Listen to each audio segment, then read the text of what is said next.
Fala, Juventude Jet Vitória, como vocês estão? Tudo bem? Bora para mais um capítulo, capítulo de número 27, o penúltimo capítulo dessa série de estudo aqui, né, do livro de Atos. Nós vamos agora estudar o capítulo 27 e nós vamos dividir esse capítulo aí em 7 pontos para ficar mais fácil para nós entendermos. E nós vamos começar aí já pegando do versículo 1 ao versículo 5, que vai tratar conosco ali, né, os preparativos para a viagem. Ele começa com a decisão de enviar Paulo junto com outros prisioneiros, né, a Roma. Paulo é colocado sob a guarda de um centurião chamado Júlio, né, e eles partem de Cesareia, onde Paulo havia estado, né, e as paradas em Sidom, onde Paulo é tratado com bondade por Júlio, revelam a maneira como a intenção divina pode operar, mesmo em situações adversas. Então esse é o primeiro ponto que nós vamos ver aqui. E o segundo ponto que nós vamos ver, do versículo 6 ao versículo 12, né, que é o embarque e o aviso de Paulo. A embarcação era um navio de Alexandria.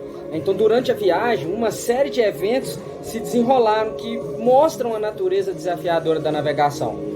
Paulo, com a sua experiência, ele vai recomendar que evite aquela navegação em um determinado período, devido às condições meteorológicas desfavoráveis. Mas o capitão, melhor dizendo, e os pilotos ignoraram o aviso de Paulo, porque eles confiaram mais nele. E o resultado foi as consequências com a tempestade que eles sofreram. E o terceiro ponto que nós vamos ver aqui está do versículo 13 até o versículo 20, que foi a tempestade. A tempestade veio, pegou eles entraram ali em grande desespero. A tripulação fez de tudo ali que podia para tentar salvar aquele navio, salvar toda a tripulação, mas chegou em um determinado momento que eles perderam a esperança. Eles acharam que todos iriam morrer, que iriam perder tudo. Então esse ponto também ele vai destacar a vulnerabilidade humana diante da natureza e as limitações do controle humano. E muitas vezes nós achamos que temos o controle de tudo, mas ali realmente o medo tomou conta deles e eles chegaram a pensar que não iam conseguir sair do meio daquela tribulação ali, né, que estava acontecendo.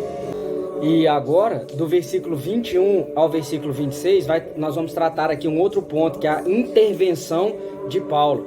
É interessante que no versículo 10, vamos ler o versículo 10 aqui, no versículo 9, tendo decorrido muito tempo e sendo já perigosa a navegação, porque o jejum havia passado, Paulo advertiu-os, aí no versículo 10, dizendo: Senhores, vejo que a viagem será desastrosa e causará muito dano, não só para o navio e a carga, mas também para as nossas vidas. Aí já no versículo 21, depois de aquele vento ali muito forte ter atingido a navegação, Paulo novamente vai relatar: havendo eles estado muito tempo sem comer, Paulo, pondo-se em pé no meio deles, disse: Senhores, devias na verdade ter ouvido e não ter partido de Creta para evitar este dano e esta perca, porque ali eles começaram a perder muitas coisas. Então do versículo 21 até o versículo 23, nós vamos ver ali, até o versículo 26, melhor dizendo, nós vamos ver ali a intervenção de Paulo.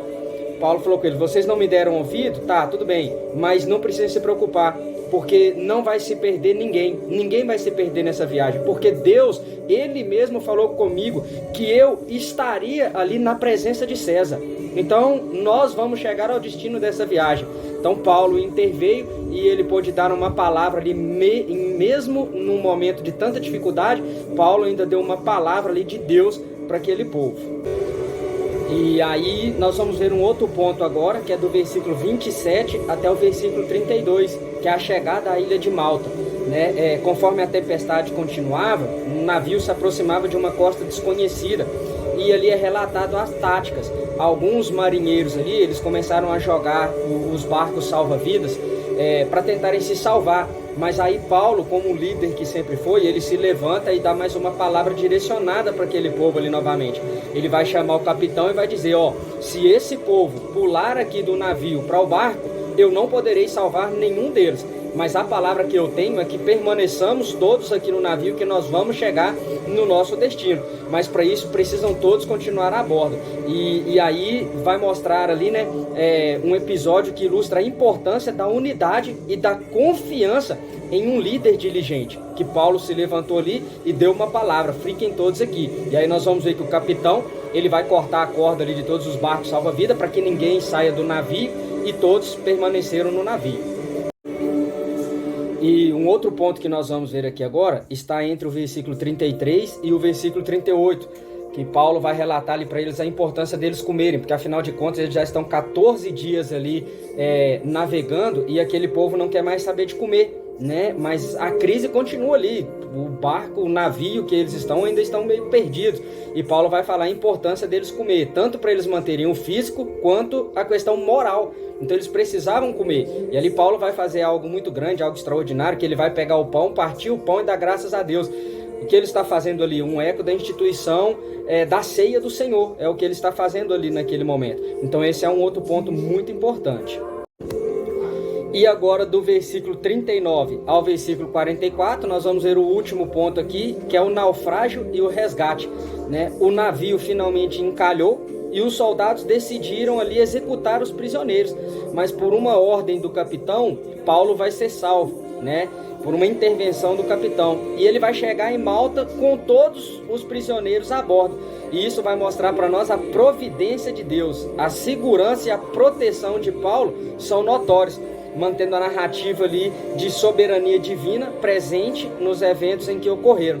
Então, esses são os 7 pontos aqui que nós vamos ver no capítulo 27, né? Então, quando você lê aqui todo o capítulo, você vai compreender de forma mais fácil todo o contexto em que nós estamos estudando aqui. Desejo que tenham uma boa leitura, né? Façam um bom estudo e se preparem, porque a nossa gincana está chegando. Deus abençoe vocês, fiquem em paz.